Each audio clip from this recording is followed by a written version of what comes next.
Boom! What's up, everyone? Welcome to the capsule. I'm here with a old friend, not old person, old friend. You like this motherfucker? No, old friend since like the beginning of my dance days, and one of the people that was like the first generation of like battlers that I knew when I came into the scene.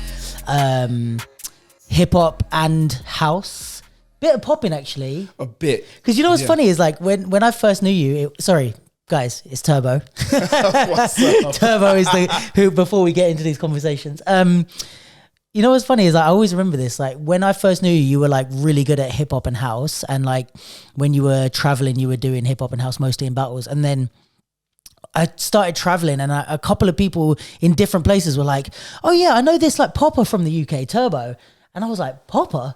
And there's like a few people were like, yeah, isn't there a popper from the UK called Turbo? And I was like, there's a house dancer from the UK. And I showed them and they're like, yeah, that's the guy. And I was like, what? So like there was people that knew you as a popper, but I only ever knew you as a hip hop and a house dancer.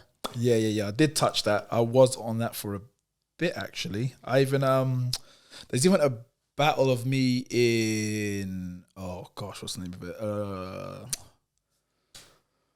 Not O2 Academy. The Carling Academy in Angel? I know the one. Back in the day, I was battling Mechanical. Oh really? Yeah, back then. Yeah, battling Mechanical. That guy ain't aged, and this is he doesn't age. Yeah, Mechanical is still like out there doing it. Is sick. Yeah. But yeah, I remember because it was like me and Kieran always talk about this. But even when Kieran was around, which was a bit after, there was not that many, like, especially hip-hop dancers. Oh, house even less, actually. There was, like, 4 house dancers that were... Few. The house battles would go to, like, semi-finals and up. Yeah. It was, like, you, Bly, Calvin. Yep. Malcolm sometimes would enter. Yep. Who else was doing house at that time? Like, sometimes there would be, like... Did Rhymes ever do house? Oh, no, Caramel. Caramel was the one. And she was doing overseas shit as well. But there was like, that was maybe it for like... It wasn't that much then until I think... Obviously Clara, yeah. Like she was taking the mick. But Clara literally like, I think she just put such a huge injection of house into the scene. And then like this whole influx of people started coming in. With like Clara, D-Lo, Shay, all those guys. Yeah, oh my gosh, yeah. So I remember seeing it from, who was it? Way back. This is Debo... Sorry, not Debo. Sorry, D-Lo, Steve, Norman. Yeah, that crew. Back in it, that crew. What was that crew called? Low Life crew. Low Life, yeah, true. D-Lo still reps. And what was they did? What was the crew they used to do? Not throwdown. Jump off under. They had a name. Their different crew name. Do you know what I mean? I was gonna say Vagabonds, but it's not Vagabonds. No, that's a break-in. Oh my gosh. Wow. You know what I mean though? There was them lot used to enter Jump Off as something else. It wasn't Low Life. It was like, there's probably someone listening that's going to be like, oh, I know what it is. Leave it in the comments if you remember. Please do. Oh my gosh. But yeah, man. And you know what? I have to always say, like, I've probably told you this privately, but just to give you your public flowers. Like, I feel like I'm always like, especially now in the position that I'm at where like there's like younger generations, but I also have like older generation people above me. I'm always like conscious of like how things are like passed down and stuff. And I think I have mixed feelings about when I first came in the scene. A lot of people were really nice to me, but just in general about how everything was. And it was a lot earlier on. But you were one of those people that like always, and I hate saying like supported because it's like, it doesn't mean anything. It's just an empty word of like, what does support mean? It's just whatever. But like, to be specific is like, you were one of those people that like, I came into a scene where everybody knew each other. I was a fucking choreo dancer at that point. So like, I wasn't like part of the, we're not going into that. But yeah, I was doing choreo stuff and I just found my way into like throwdown in these battle spaces. And it's like, I would get my ass kicked every time. It was like either you, Swarf, Malcolm, Kemrick. Someone was like kicking my ass every time. And it's kind of like, and I kind of realized the importance of like these little things now, but there's so many times when you would like say something nice to me. I think at one point you actually commented on one of my videos when I posted it on Facebook, just being like, I'm so glad you're in this scene. Like, I think you just wrote that. And I'm like, that's such a nice thing to say to someone, because like it's not like, oh, Luke, you're the best, because I wasn't.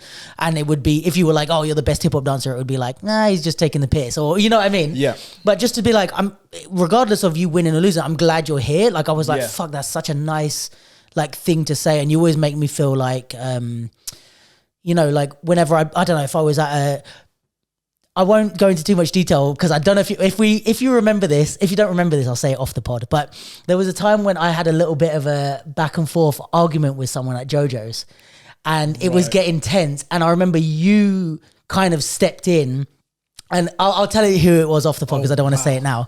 But like, no, let the people know. Tell us. Yeah.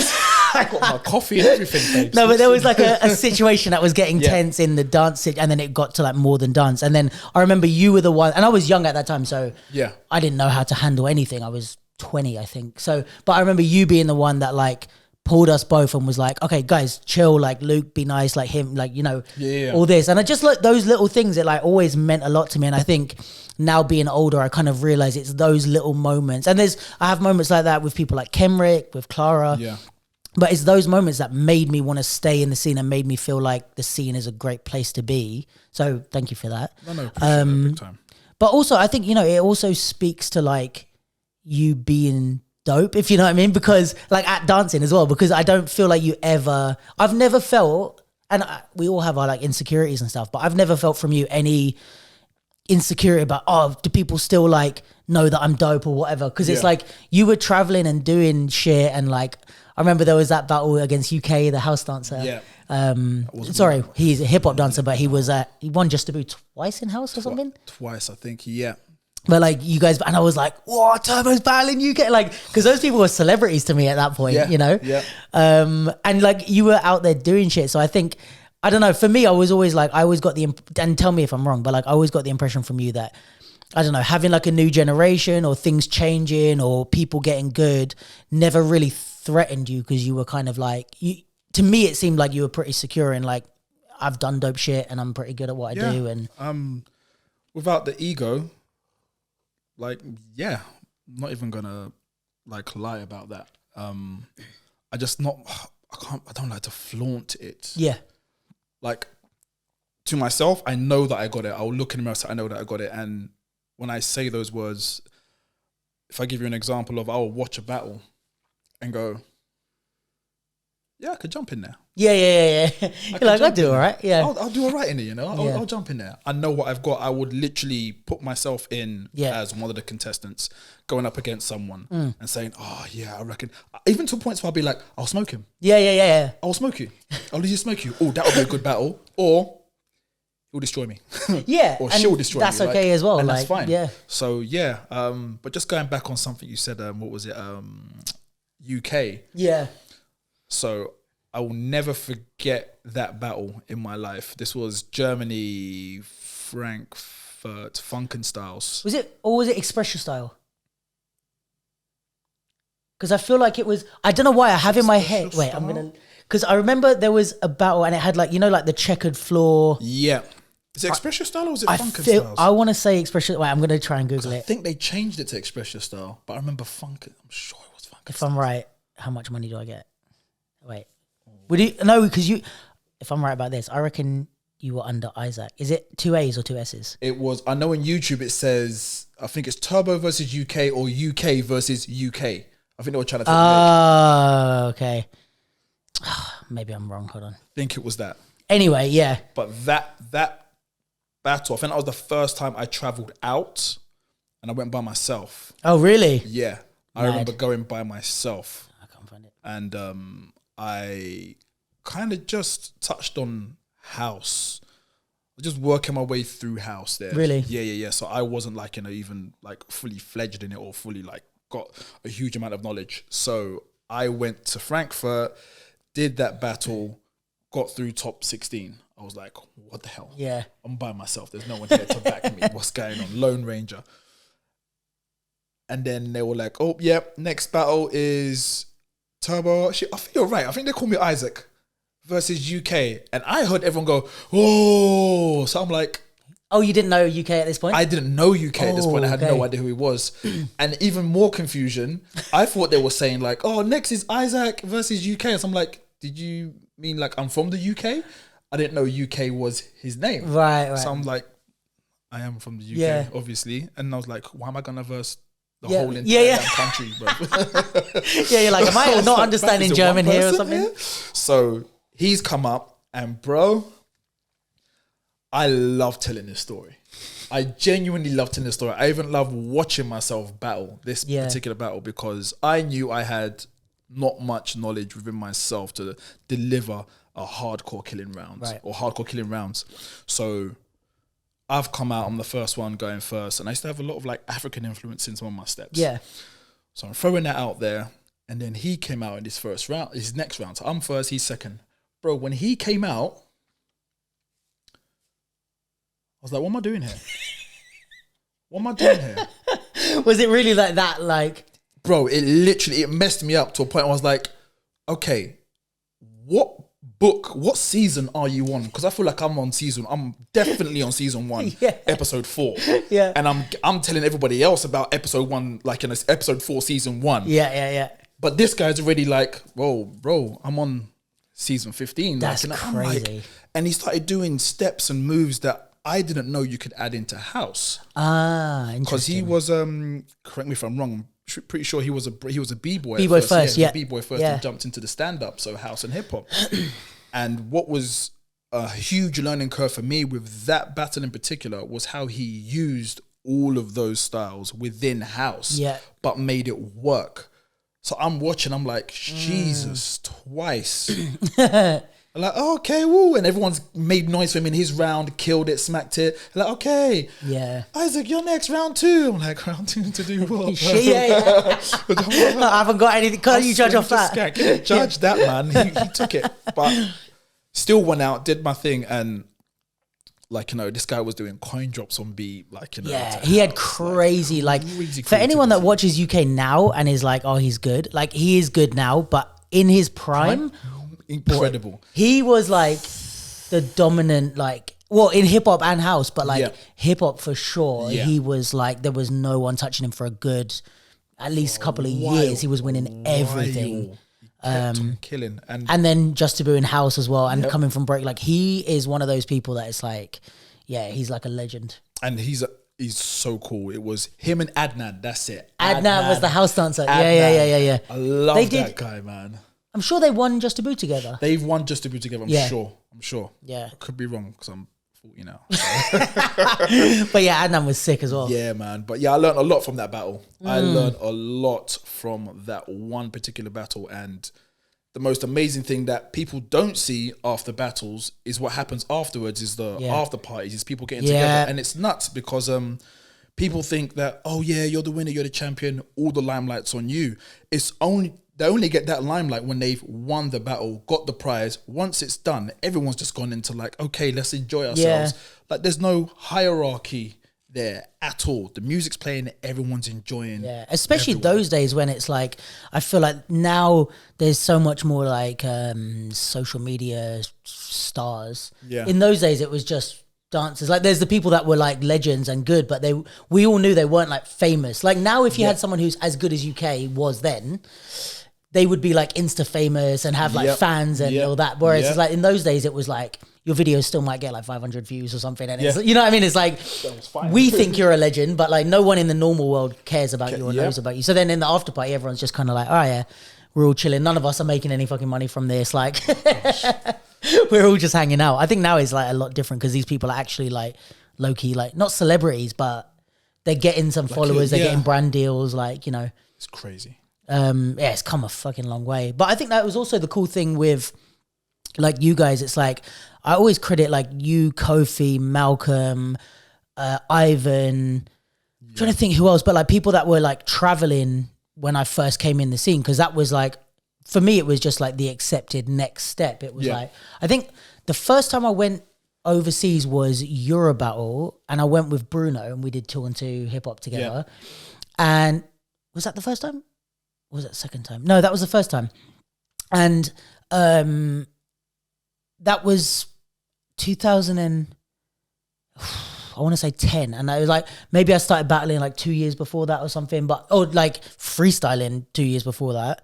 And then it was just like, yeah, that's just what you do. Like, Yeah. not to go and win, you just go travel. Go in. And I've Yeah. met so many friends and stuff from that. But yeah, I think a lot of you guys were like the first. I remember Kofi, there's a battle of him against Salas. Do you remember that one? Oh, wait. I don't remember where that I need was. to see that one.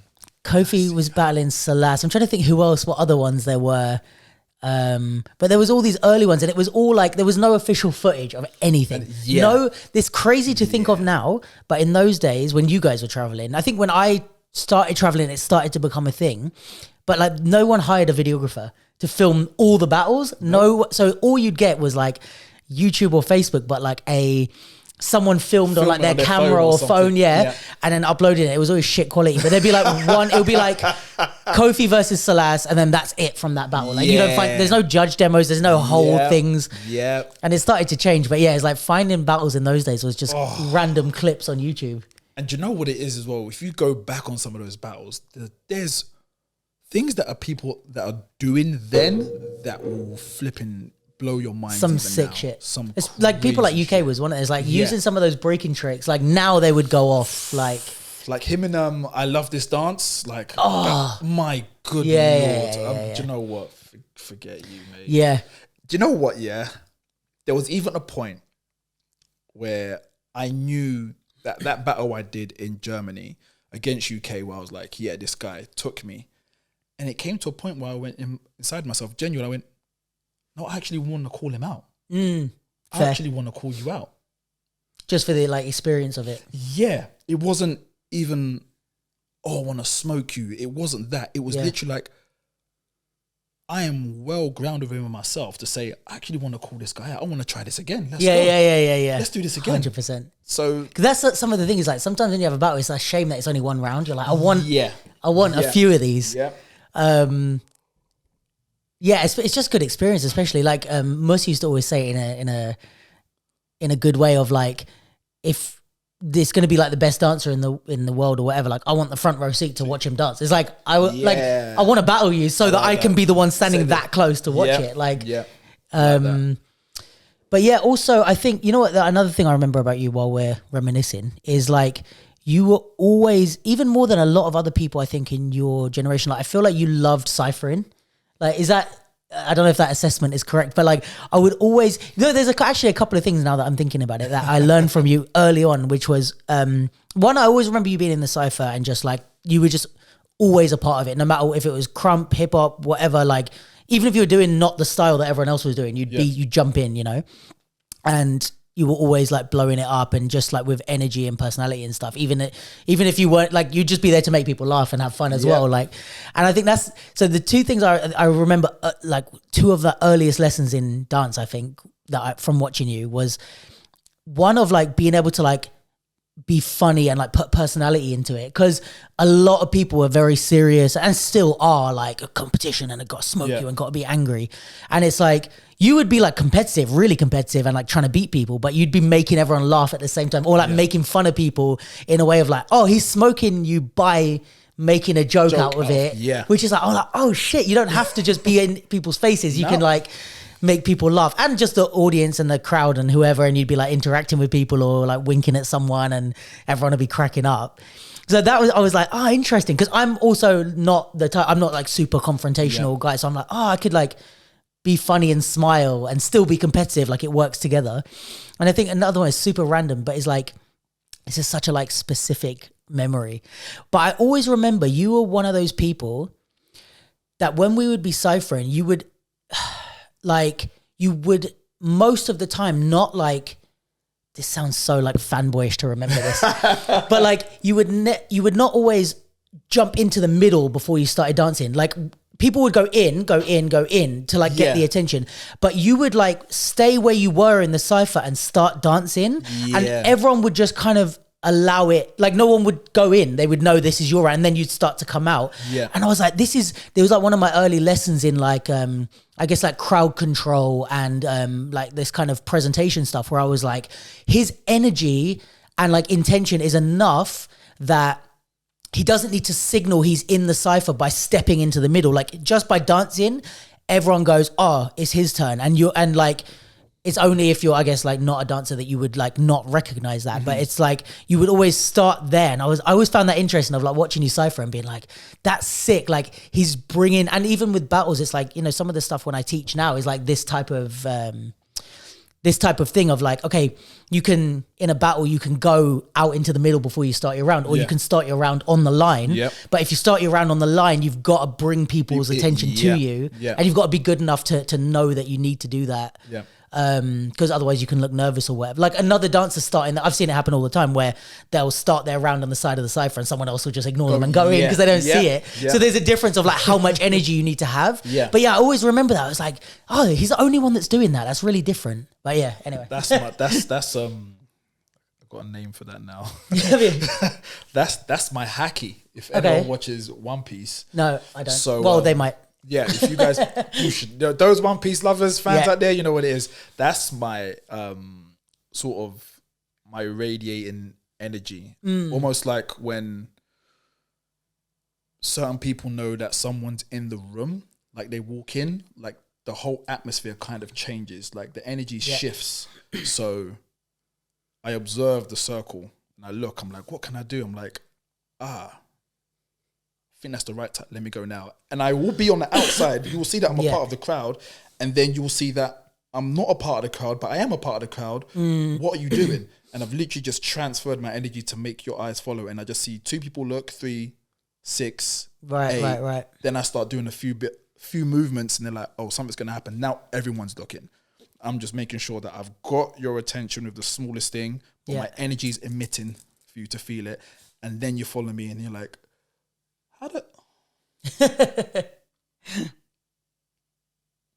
and there's been one time I've actually shifted the circle.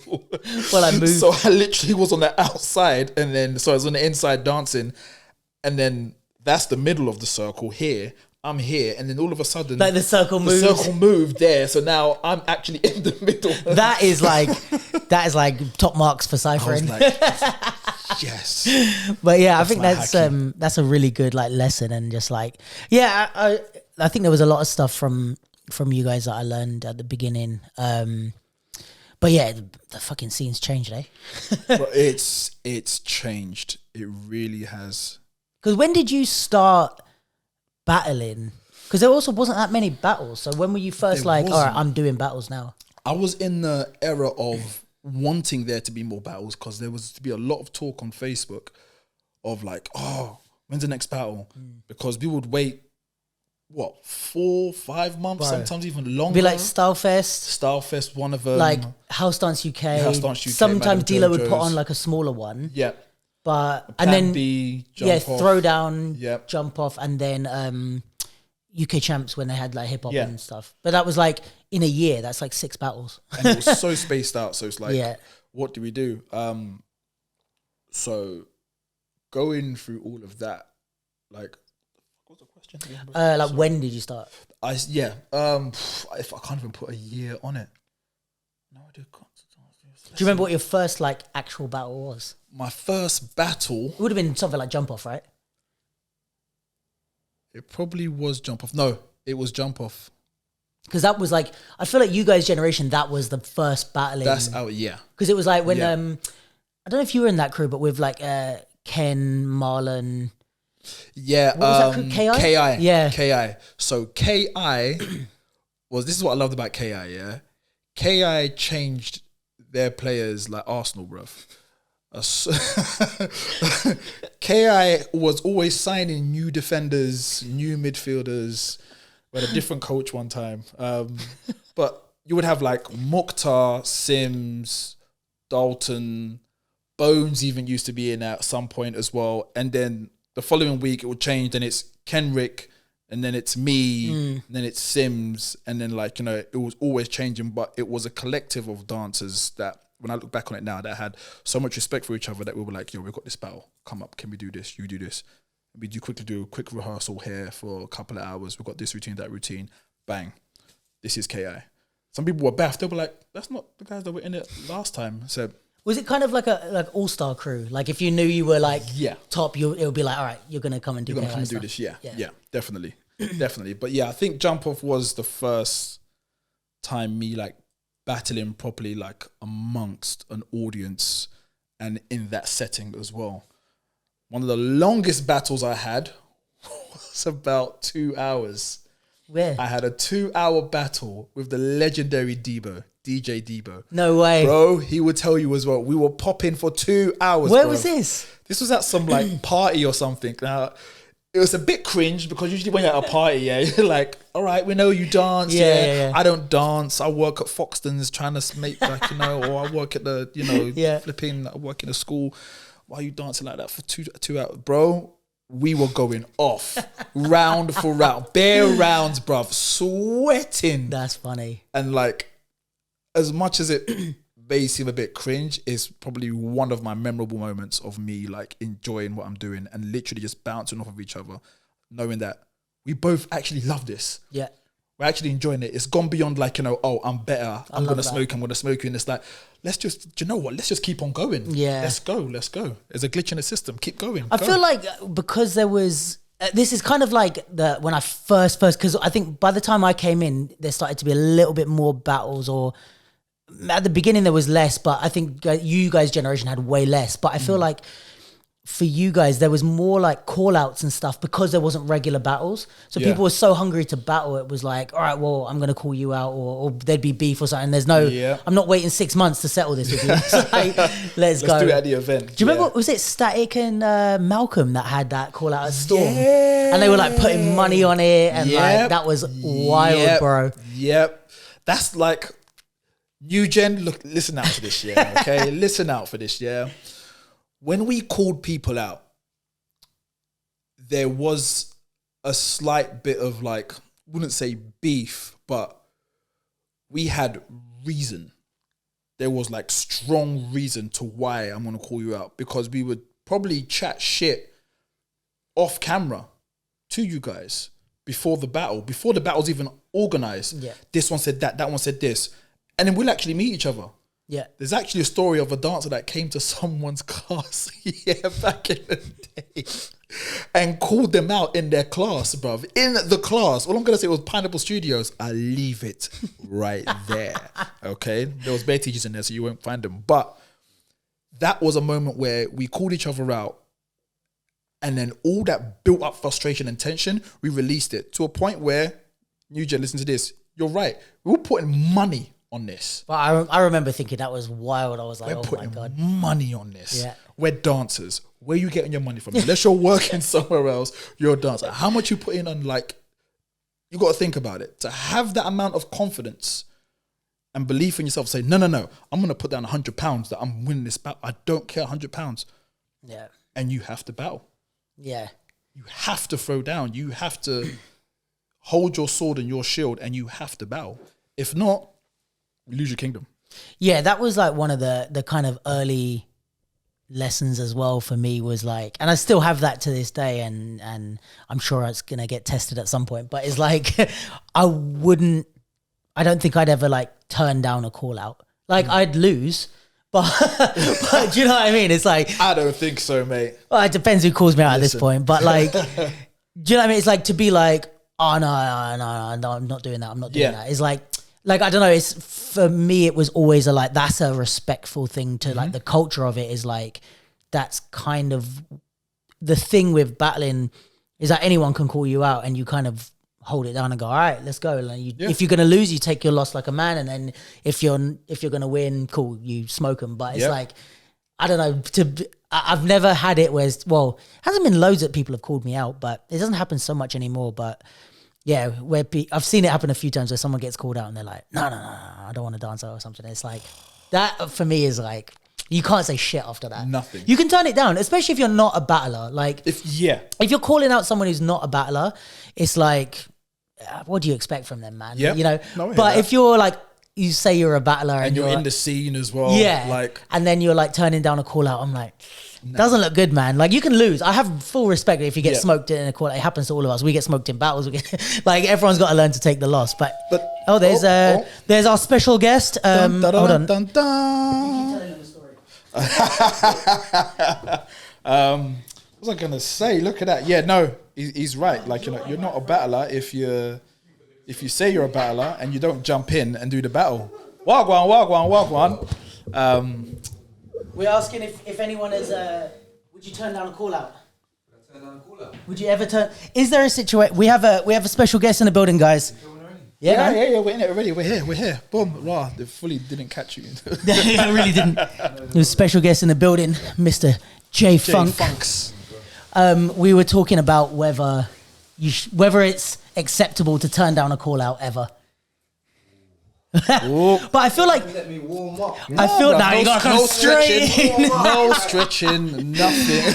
I feel like, let me guess what Jordan's opinion is. I feel like there's some people that you would be like, oh, you don't get the privilege to battle me. Do you feel like that? Oh no. Do you know what I mean? Like if anyone could call you, I feel like there might be certain people that you're like, nah, you've got to like earn your stripes before I respond to you. Do you know what? Actually, no. Do you feel like that as well? I tell you why I do feel like that, because straight layman's blatant as it is, some people just chat. Yeah, like you're always talking. You're always the one that's okay.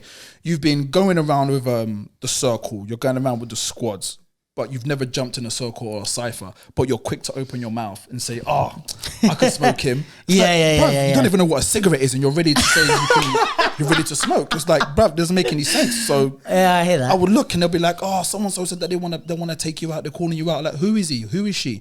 Oh, it's them. Let me see. Let me search. Wait, bruv, you're not even. You're in. Who? Where are? Bruv, you're a mascot. Fair. How do you feel? I think if I'm logistically, if I'm just tired, if I'm just tired, you just get someone just like quit. You're just like, nah, bro. At the end of a long day. Yeah, like people that don't understand that, like it's tiring when you actually have to do this full time. But I think also the opposite side of it is like, if for anyone it's the biggest learning curve. Like battling is the biggest way to learn. So if you need me to slap you up in order to learn, do you get what I mean? Or you slap me up and I'm like, I should have humbled myself. Either way, it works both ways. You're always gonna learn. So if it's someone that I'm like, they're doing it in a way that's like, no, I want to challenge myself, or I want to, you know what I mean, push myself, I want to battle you, then yeah, definitely. And then if someone's talking smack and calling me out, then my pride is gonna definitely accept. Yeah, to be like, all right, fuck it. There's no, even if I don't win, I'm gonna at least make you think about life. You know what my problem sometimes with call outs? I mean, it's like I was saying to Turbo, it's been a while since I've been called out, but like one of the problems is sometimes I'm like, this isn't public enough. Like, it's like, we'll be in a sci-fi and there's like, put it on the capsule. Yeah, there's only 5 people here. And I'm like, can we like bring the judges back and like bring all the audience? Let's do this on the like, right here. Yeah, because I don't want to like 5 people to see this if you're going to have the audacity to try me. True.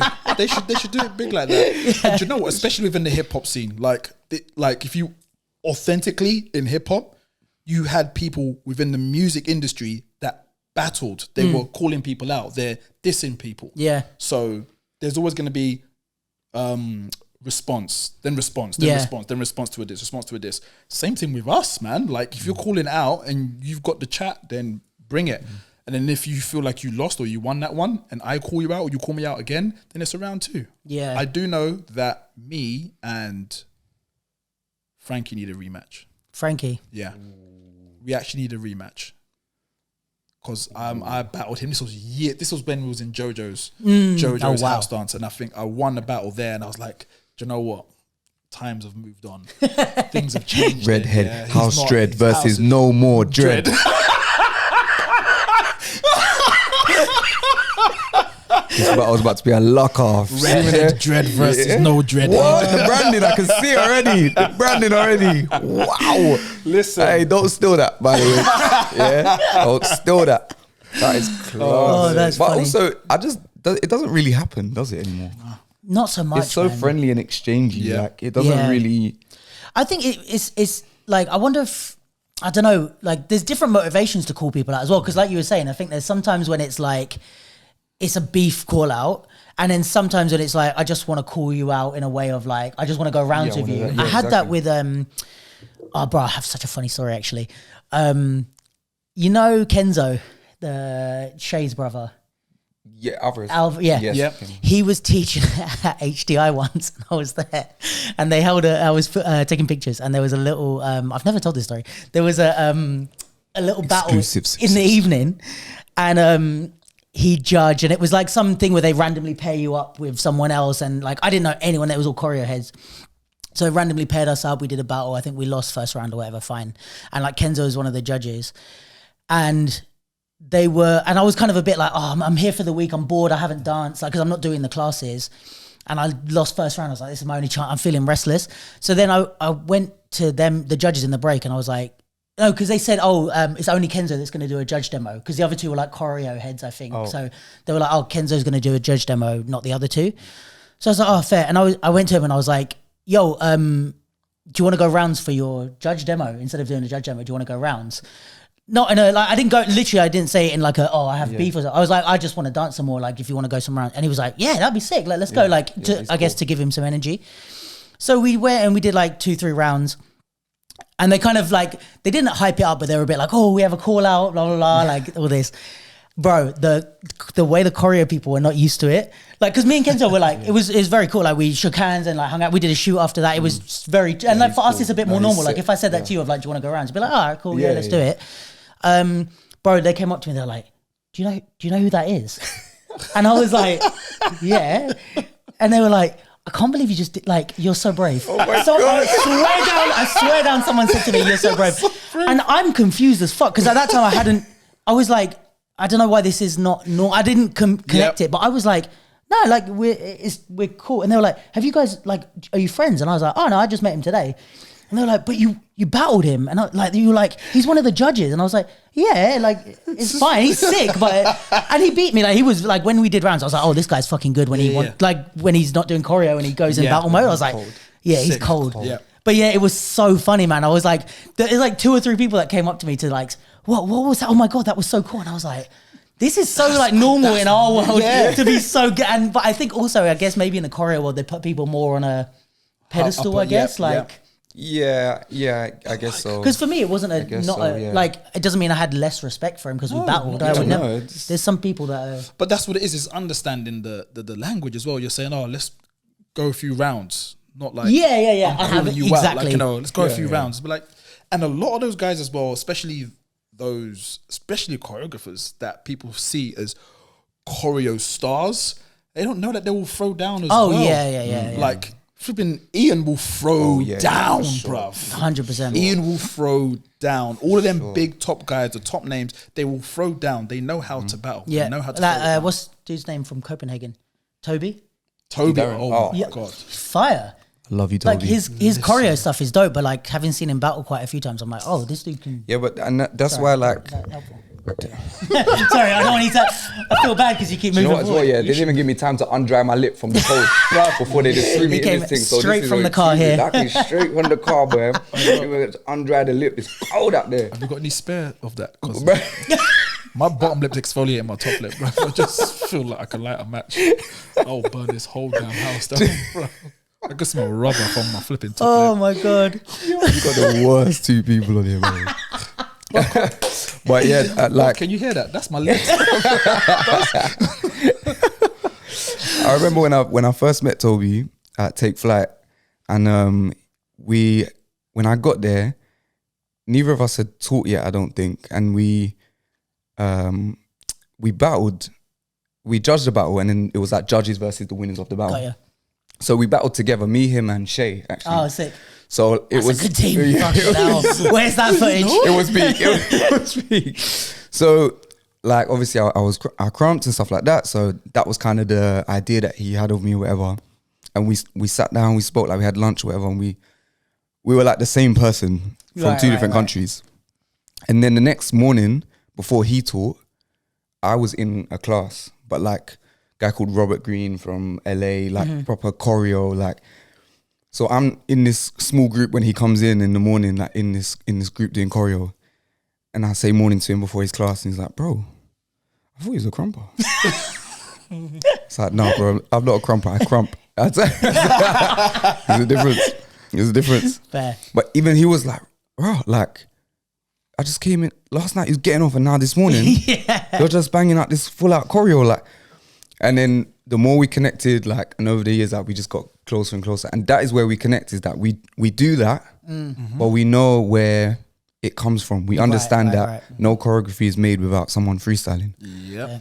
is structured freestyle. So the more that we improve our freestyle, the more that we improve our choreography, because we're able to evolve the choreography alongside it. So we just connect on that basis. Like when he comes to like certain like choreo spaces and stuff, it's just like, bro, can we do some rounds? Yeah. Because it's just like, for him, it's normality. Like he dances everywhere at any time, all the time, by the way. And I'm putting it on camera and you can send it to him. This guy does not stop. You can play anything, any sound, he's moving and he's gonna kill it. So yeah, I think he's dope. He's a perfect example. And he's got a great the way he battles and freestyles in hip hop is the same way he choreographs. Yeah, it's really like there's no when you see his rounds, you're like, oh, this is literally like when you see his choreo, you're like, this is literally your rounds just 100%. Put into a thing. And it's like even people, I don't know, like Shay, Kenzo, any of these people that do both, it's like there's still a bit of a difference when you see they're doing choreo to like their battle rounds. But him, I'm like, oh, you've really just bottled what you do when you freestyle. And that's the way his workshops are as well. It's like he'll do these like combos to train the freestyle side, and then you do the choreo, and then boom, that combo. It's those things.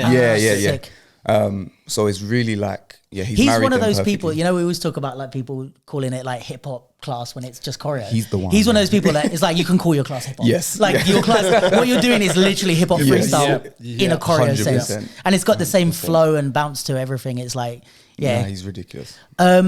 So while you're both here, do you want to tell me about your t-shirt? It's white. Yes, it is. Let's go matching. Hey. Yeah. What? So the important topic is Maryland. Yes. Not studio, Maryland.Creative quarters. I love that. So where I know a little bit. Mm-hmm. What do you know? Well, I know that. Well, actually, no. I don't want to say what I know because I don't know the full facts. So what do you know and how do you know? Let's say it like this: I have general impressions of what's going on, but can you give us the like beginning to end? So I'll start with the basics. Is that Maryland Studios was a studio in East London in Maryland that was like a hub for the community. There was like classes going on there since forever. Boy Blue were based a lot there. There was battles that happened there. Rain Crew did a lot of shit there. You guys both did stuff there. And it was kind of like, it was like the go-to place in East London for like community stuff. Obviously you have the like big fancy studios, but this was like a place where it would be like a community space. And I think did a lot of stuff for young people and dancers in the community that it's like, okay, we can't afford to pay crazy money to come and rent this studio. So it would be like, even like there'd be that space outside the studios. People would just be, I'd come in and people would just be ciphering. Actually, I have a story about that. It was Dwayne and Mus had a call out in front of the sofas at Maryland because Dwayne was sick. Yeah. When he first came in, he was young. Yeah. And Mus was Mus. And he came in and he was like, I remember Mus, this is like the generations that we used to be. But I remember Mus literally walking in and he'd be like, oh, hey, what's up? And I said hi to Dwayne. And he was like, oh yeah, I've seen you. You're sick.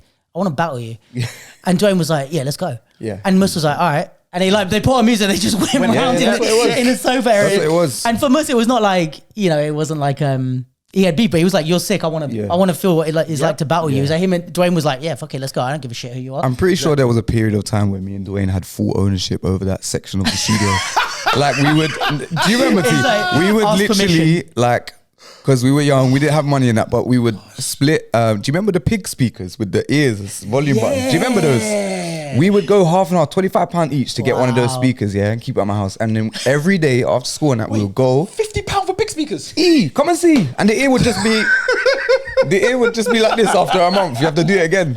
But it was loud. It was loud.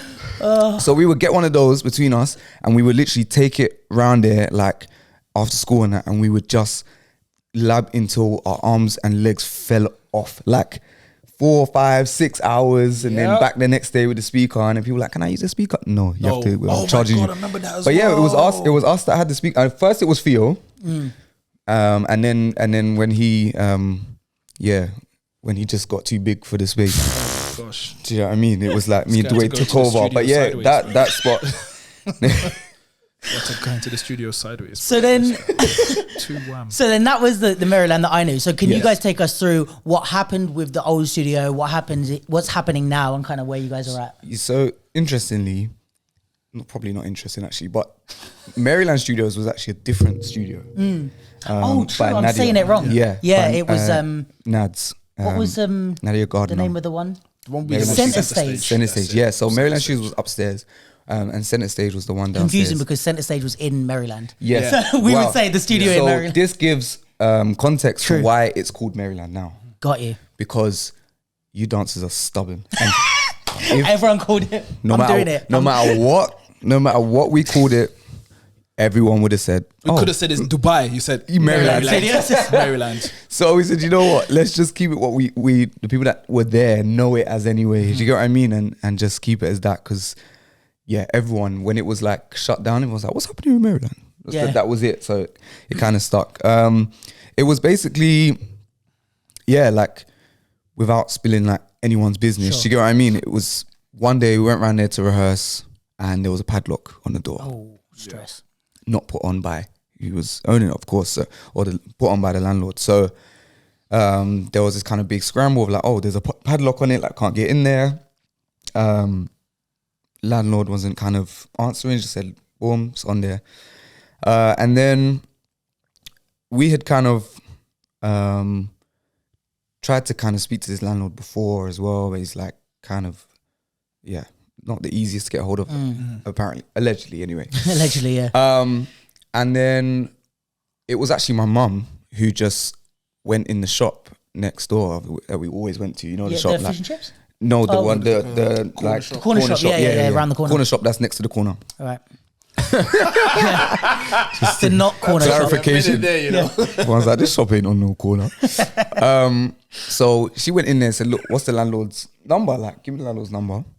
She said, I don't have it. She said, you're lying. So he did, yeah. And she called him, and yeah, I think he didn't really know anything about it. Like, he never really came down that often. Well, from what I saw, like, I'd never seen him until we'd taken over. And it was kind of like, yeah, she explained like what it was before and what it did for the community and stuff like that, and we want to keep it as that and etc. And he was like, oh, I didn't even know that was a thing. It's like, Yeah, he's just thinking, oh, it's just some. he was probably going to turn into like a restaurant. Like, it probably would have been something. So he was, I didn't know that was A thing. even a thing. Yeah, like the whole community aspects, like that sounds amazing. Like, it's like, yeah. Cool. So it kind of caught his attention. I think we caught him just at the right time. And then from there, it was just, yeah, literally kind of connecting, yeah, myself, Josh, my mum, then obviously T and Belinda as well. And figuring out how we go about it, whether we can, like, it's so much bigger and complex than you can ever imagine. I bet. There was Like, a lot in there. it's like when people say like, oh, I need to get my license, man, start driving. I'm like, listen, don't be fooled, yeah? Don't be fooled. Just stay more on the than you train, think it bro. is, bruv, you Just know? stay on the train It's more because than you look, think it just, you know what I mean? Because you get a nice car and then you hear ding. And then £400. Boom. Yeah. Just one ding is £400. trust That's me. how much a ding costs. Is for like £400. Do you get what I'm saying? Bro, I know You that, and what I I'm don't talking even about? have a nice car. I've You know got what an I'm talking average about? car. You get in the car, ding, chip, £400. Yeah. So it's just like, it's the same kind of thing. Like, it looks nice from the outside. Oh, I have my own studio, but it is tough, It's a man. lot It is of work. tough. So Bet. I think it was about finding how we do it. You know, we don't have any support or funding or like investment. Like, we're literally doing this off our own backs Coming out and of our own pockets. yeah, like, so that's why we're still asking for that support, because it's like, this is literally coming from, we didn't expect to get it at that time. Right. The padlock was just there. Right. So it's not like this is you years weren't of prepared. Yeah, yet, it's not like years of planning. Like, we're gonna do this at this point. It was like, oh crap, it's gonna go if we don't catch it. Ah, okay. We want to keep it and keep it alive. So it's kind of just sprung on us, and then it was just getting builders in for quotes and stuff like that, and It's a whole nother realm from like being a student to then a teacher, then And this traveling ain't around. dance shit. Like, you got to learn about no, like. this is The whole behind the scenes, the admin side of things, the building, the rearranging, the things that need to be qualified or pass its tests before you can say it can go, because you can get police or whatever officials coming in saying, oh, this isn't done, Right. that's not meeting regulations, And then this you're is getting shut down. Yeah, just like exactly. that. So it's learning a whole new, it's like learning a whole new style. It's a whole new thing, and it's been a lot. It has been a lot, and like, you know, most of the time I'm like doing my best to get down there. I've got my son, looking after my son. Jordan and Elaine, they live like round the corner from the studio. I live in the studio, Turbo. He lives in the studio. Inside. He lives in the studio. That I haven't left in 4 weeks. It's It like, feels like that. yeah. Like it's like, you know, me like hearing through like conversations from my missus, who's also, so it's Elaine and my missus, sorry, my fiance. Come on, you better get it right. Get it right before I start getting myself a damn prenup. My fiance, wife to be, Belinda and Elaine, they're the CEOs. They're running the shots. They're running the guns and stuff. We're like more the artistic directors under them, and which is absolutely fine because we need the business heads and we need, I think, less of the creatives and more of the organizers to run that. And it also is better when you can focus on what you're good at. Like if you're trying to split your mind and do both, it's going to make both not as good. Whereas if you've got someone that can handle that, you can be like, right, let me just fully focus on this. Exactly that. Yeah, I think that will happen later on down the line though. Oh, now you're doing that of everything. It will get It's there. not right now. It's not happening right now. So I think that will happen later on when it's kind of when it's up and in running. its flow and it's doing its thing. Then I think all those little business, because what happens is, and I'm sure there's loads of examples we could give in other scenarios, but you kind of plan for, okay, so we got a plan for this, and this is going to happen. And then something just runs you over. Ding. Yeah. I even used the example earlier. Yeah. Something goes ding. £400. Yeah. Boom. And it's just like you start coming into contact with things that you just didn't anticipate. And you're like, should I have anticipated that? But you're like, no, but this is new to us. Like, this is brand new. Like, you don't know when, you don't know what toilet is best. Right. Do you get what I'm saying? Like, who teaches You've you? never thought about that. Yeah, make sure when you do this, you get this in the bathroom and you get this in the street. Like what type of metal or what type of, like, you this think type of, shit. the whole, and for context, like, you know, if you take over a building, so for example, like, obviously I don't know the ins and outs, but like the hub. Okay. It was Onyx before, right? Yes, Remember? yeah, true. That when it was Onyx, it was already like that. Yeah. Yeah. Now the hub have done a lot of things. They've changed a lot of things But the since like then. infrastructure is But the pretty main much the same. infrastructure, Yeah. it was already really, really nice. This was. Tell me, why are you laughing already? Because I haven't finished yet. You don't need to finish because Okay. those who know. This was An issue. yeah, it was the ghetto. So it was in a different situation. Do you get what I mean? Where we literally had to take everything down. I'm talking taking walls down. Yeah. Like, so when you walk in now and you see these walls up and painted or whatever, don't think that we just painted over something. Yeah, Like, yeah. This stuff came down. Yeah, you were doing like completely. legit building work. And Like- for those that don't know, it was originally a car showroom. Yes. No way. It's a car showroom because when everything got stripped down and then we looked at it, it was like, why are there so many arches and this? It's a whole car showroom. Even the fish and chip shop. the fish and yeah, chip the shop, back whole of- thing. it's all a car showroom. But this guy's like, he sectioned them off and stuff and did his thing. No way. So now we've done that, like, and like walls have stripped down, sanding walls. Bro, let me tell you how deep it is. You can hire me and Jordan Oh my gosh. to do your dance floor. Oh, like you know how to do I the know shit. how to do it Big now. man, There is a boy to boy. proper way to do it, but we know that there's a budget way to do your floor. Yeah, all right. There's a budget way to do your floor, which is still feasible. And there's like, when I mean there's hundreds of dance studios that have done this because I've researched and looked on it. They've done the same thing. We kind of went up a scale on how we did it. But I know how to lay down. We know how to lay down your dance floor. If you've got a dance floor that you need laying down in your backyard, Even laminate floor, your living rooms, your Let us hallways. know. Like, let me know because contact us on Someone- 0742. Maryland Renovators. And I've been telling people as well, you know, when they're walking around, I'm like, you know that floorboard that you're standing on, I put that there myself. So mind Yeah, yourself. so be careful. Yeah. Mind yourself because I put that It one is there. different when you like me. I'm like that when I build IKEA furniture. I'm like, be careful on my chair. Yeah. Like a whole dance studio Yeah. is another thing. No, it is. I think it is. I think though that element of it where we've really we've been there and we've put in shifts. Like I've been there 10 hours straight sometimes. Yeah. Like people are like, oh, where you been? I'm like, bro, yeah, like Scrubbing. We've been there, literally putting the work in for. It's been a year now, and it's been tough because it it was originally estimated to take like 4 months. Okay. And then we thought, nah, probably like 6 months because it's big job. And is that like because you found stuff out as you were going that was like Yeah, you take something off a wall, and then there's something else behind the wall, and then you take something off, and there's like, oh, there's a window behind here. shit. Bro, listen, Where did that come from? things we've seen. Do you know what? Off camera, we'll tell you. Yeah. Listen, Just a family living in the back. listen. You like take down, you're like, How do you know we were here? What's that movie? Oh, It's a yeah, Parasite it when would do. they're living in the Parasite. basement. Oh But my like gosh. also you got to think about like the building, the business above us as well. It's caused us problems like leaks and stuff like that. Like so, there's so many external factors that come into play that have made it really just like take a lot longer than it's supposed to.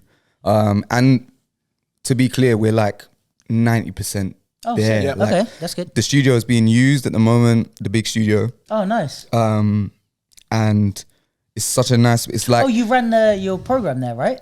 yeah, I was I see doing that? one of my sessions Yeah. there the other day. I've done a couple there now, and yeah, it's really it's a nice space, and I'm not just saying that like It's nice. yeah, and but if you know it from before, you still get the essence of it. Yeah. You still kind of got a similar shape for the most Yeah, part.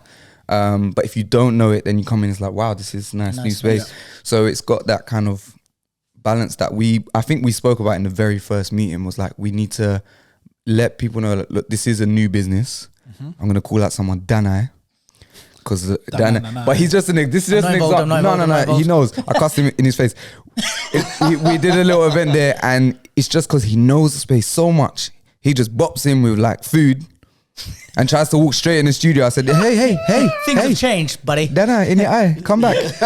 Eat out here, my guy. Then I was like, oh, raw. I said, yeah, it's that. Yeah. Like you said, like, I built those floors. Right. Don't drop. So it's trying to get that balance of like understanding, look, this has to be a new business. Yeah. And there has to be a different treatment of the place. Yep. There's a different level of work, investment put into the space.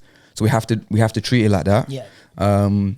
You know, So we're new doing everything aspects, legit. New aspect. There's new things that we've added in there as well. That especially for those that have been there from before. Yeah.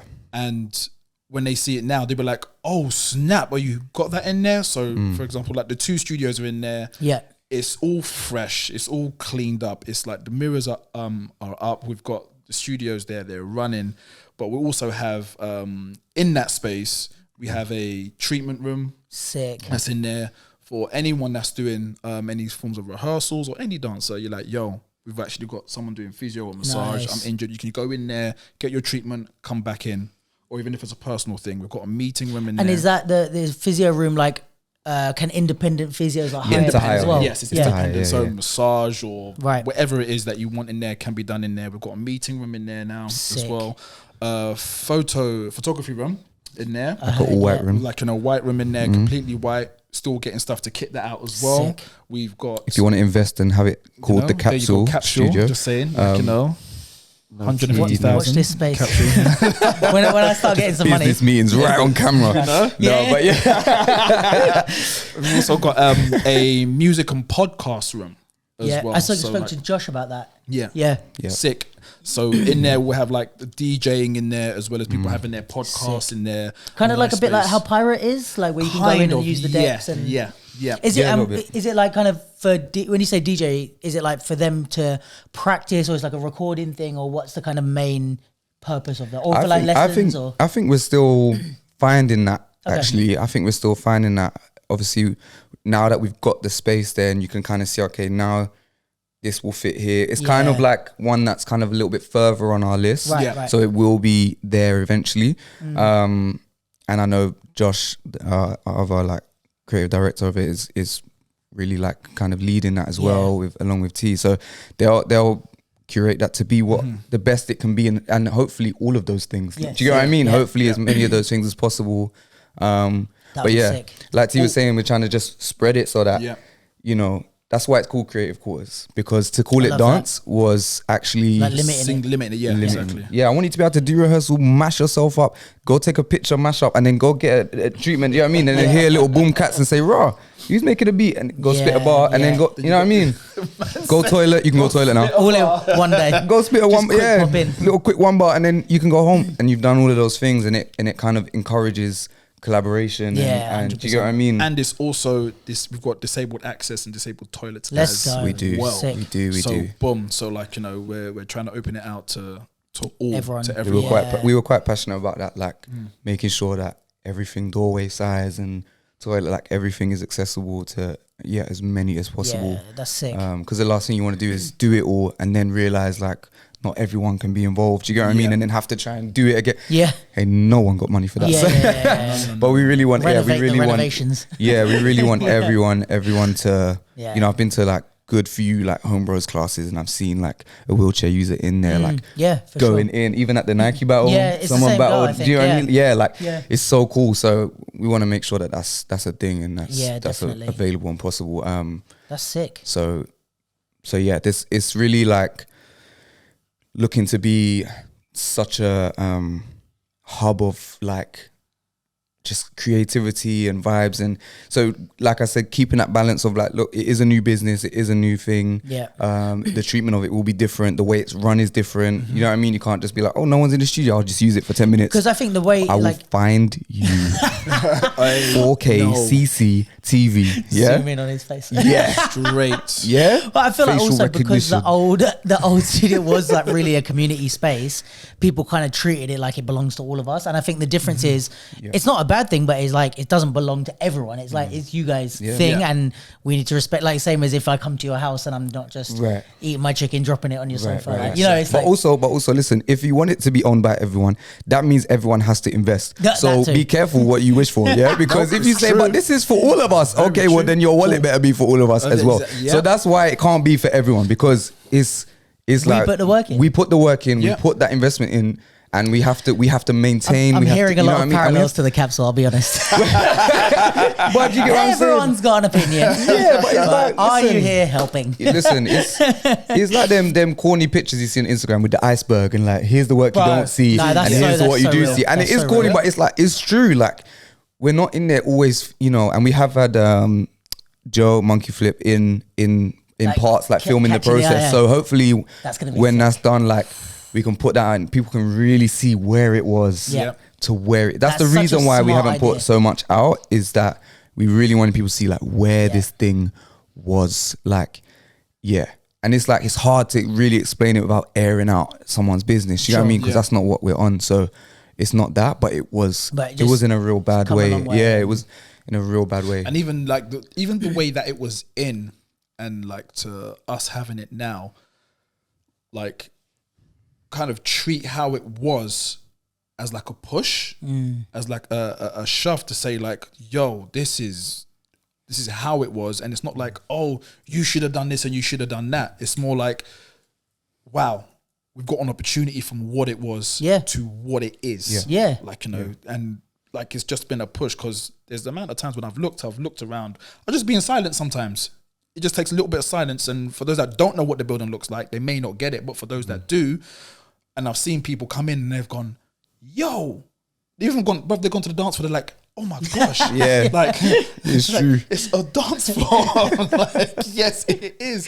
But that's sick. That there shows the love that people have for the place. The love that how much love they still got for it, and how much they want that place to come back. And also, if there's someone that goes in there that doesn't even think about how the old place was, it's kind of like a good thing. It's like, you're so lucky to have not had to stress about all this. It's like, you just get to come in now to the nice space and enjoy it, and that's kind of why you guys did that hard work. But like, for you guys that know, or for anyone that was there before, we can really see the. But I think on the flip side, like what T's saying is like, for me and T, is like such a pivotal place and thing that for both of us. You get what I mean? It's where I first met Turbo and learned from Turbo, and then do you get what I mean? And he took me under his wing, and it's where I took someone under my wing there, and it's that. So there's been generations of, you know what I mean, doing Boy Blue rehearsals there all them years. Some of the pieces that were made there, when you walk in there and you see the place is broke up, but you see Sonny. Yeah. Do you get what I'm saying? There was that breaking session that used to go on. Used to start at like 8 or 9 and finish at like 3 in the morning. That ain't happening no more. But no one locking up at 11. We close at 10. But it finishes at 10. Okay, but it's like, you walk in and yes, the place is not in a good way. But there's this like, Sonny's there. This goat is just flying around, and you're like, this is crazy. It doesn't even matter about that stuff so much. And it's But funny it's created such stuff. Yeah, it's got so much history, so much like this pure. I used to go there after school and just play GameCube, like Smash Bros Melee, and just sit there and just like do nothing, get, you know what I mean, wings and chips, and just not care about life. It was so much more than just a dance studio. So we want to make sure that we still appreciate and show our love and appreciation for what it was and what it did for so many of us. Like you can name so many dancers and probably say, yeah, they've been there. Yeah, like the best dancers you can name, they've probably been there, trained or done class, something. I feel like there's a few, depending on different generations, but like there's a few places that like everyone passed through at some point. Like Maryland's definitely one of them. Huskies is another one. Where it's like those sort of places where it's like, we've all, whatever kind of time period and like whatever we did there, like I definitely don't have the same memories that you have with like the Boy Blue stuff in Maryland, but I have my own set of memories and you will and someone else will, and like everyone has that. Like that's what's beautiful about it being like a building. Like let's say there's an event that everyone goes to and that's like a memory. Like we all have memories of like Stylefest, right? And it's like that was cool, but that's like we all have like similar memories. With Maryland, it's like there might, like I have that story about Dwayne and Mus, or like I did this one thing, or I entered this battle, or like, and then you were like, okay, I met Turbo there, and it's all everybody has different memories from different times, and it's like I think that's what's really beautiful about it being just like a space that anything can kind of because I think if you think about East as well, like East London, especially further back, if you think about like if you take away Hub, you know, you take away these places that is now in East, Maryland was it. Like I know 100%. Like Maryland come from South and be like, bro, East man, you've lot far. But they'll be saying that inside of center stage. That's what they'll be saying. You lot are far. They always and Stefano said it to me once. He said, bro, I only come to Maryland for studio, CAF, and to see Jordan. That's it. Like, and he's like, now the studio's gone, I come for CAF and Jordan. That's it. Like, that's the only reason I go to that area. Like, people don't even go to the area anymore because it was the only reason they were in the area. Also, back in them days when I actually lived near Maryland, but like that was not a nice area. You poor thing. I'm still a poor thing. Bro, I lived like 10 minutes from Maryland, and it was like I lived with my girlfriend, and I was like, all right, call me when you're walking back. It's like one of them videos. Even that as well. Like, this is mad.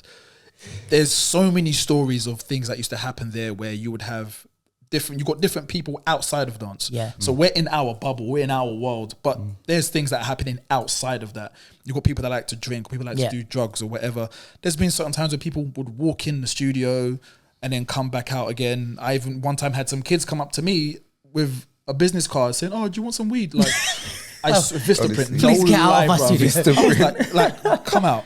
But then when you think on the fact that even though people knew these things were happening, you can smell the weed being smoked down the street. Like, you know, you can smell that. You can see these drunkards.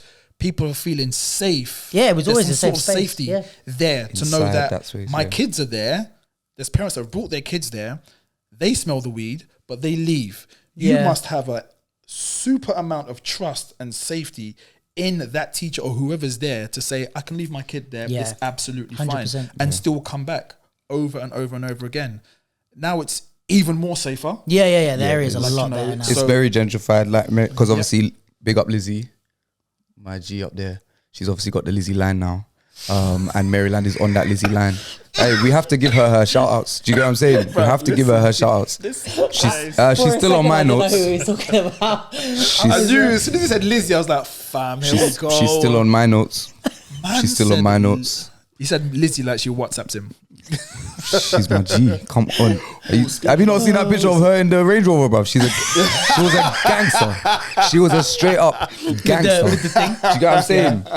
So I'm just saying, but she got the Lizzie line now. So it's so easy to even get there. You get there, there's new builds going up. Like you can see the area is, you can't change some people, and that's with every area. You're not going to change the people in the surrounding area. Do you get what I mean? But at least it's a lot safer now. But you can tell that it's changing, and so I think we just fit right in with that perfectly, where we're trying to also be a part of that and make this space 100%. And I think like I was saying this to someone the other day, but like I think there's a lot of good dancers that live in South, but the reason that like South isn't seen as like a London dance like community is because we don't have a Maryland. Right. Like East was always, I feel like East and South, it's always like those type of areas that like the artists live in because the rent is cheap. It makes sense why East and South are like kind of the best dancers. Yeah, I said it. But like, I think with East, you had Maryland, and it was like where like you guys, Turbo, Boy Blue, Chloe Dean, like everyone used to be there. So it's like, even though I know a lot of good dancers who live like not far from here, but it's like, where are we going to link up? Like there's nowhere to hang out. There's nowhere to train. If we had a studio in South, I think it's a different story because then we can run events down here. We can run classes. People start coming to South for dance. But in London, it's like a lot of the time it was like, well, where do you go for dance? All right, you have to go East London.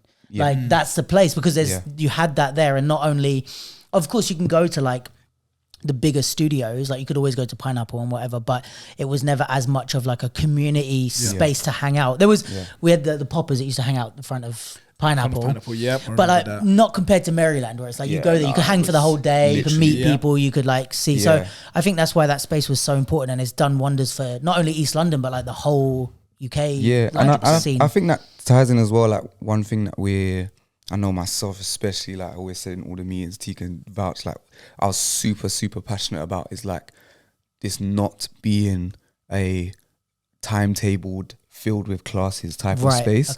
And it's so amazing. There's so many new studios popping up, and they're all amazing. They're all really well done.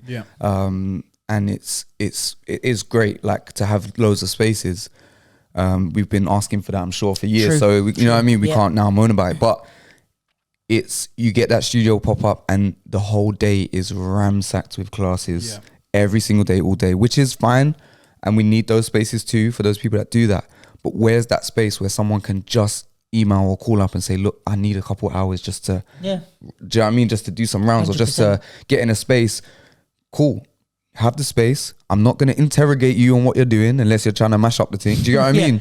I'm not going to interrogate you. It's your space. You charge what you want. All you have to do is pay what you owe us in rent. And that's that old simplistic way of doing things, I think, is missing a little bit. Yeah, you're not trying to say how many students are there. It's very difficult. And for me, from my experience, from teaching at studios and stuff, like I sometimes felt like I worked for the studio.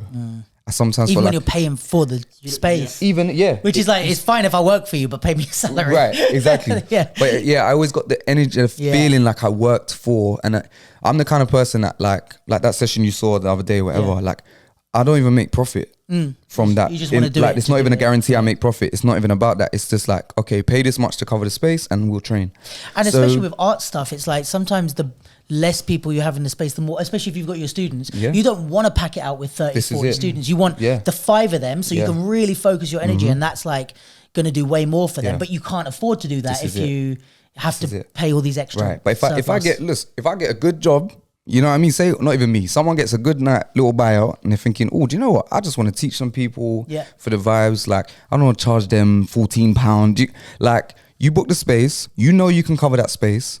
You invite them, you say, look, I'm going to charge £3 today. Exactly, it's down to you. I think that is because it's tough times right now. Do you get what I'm saying? So it just takes one person who can do it to then open the space to people that can't afford £14 every single class. And 100%. It's just madness. I bought cotton buds and cocoa butter the other day, Oh, this is serious. Stop laughing. Wait, just give us some hope. The left turn, that sentence turn. You indicated left and turn right. I'm going to wait for them. No, because it's going to, listen, because it's serious. I got to get this off my chest. These are foundations, These are Bart Simpsons and Steve Martins that I'm buying. This is not, do you get what I'm saying? I'm not buying Toby Deedaran's. I'm buying the stuff that, £9.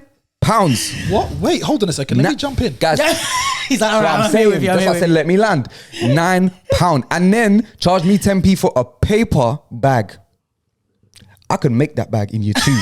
I could make that. Wait, you paid how many cotton buds did you get in the box, bro? Enough to last me so that I don't have to pay £9 for a very long time. Do you know what I'm saying? Was the cocoa bar opened and dug out in the middle? It should have been.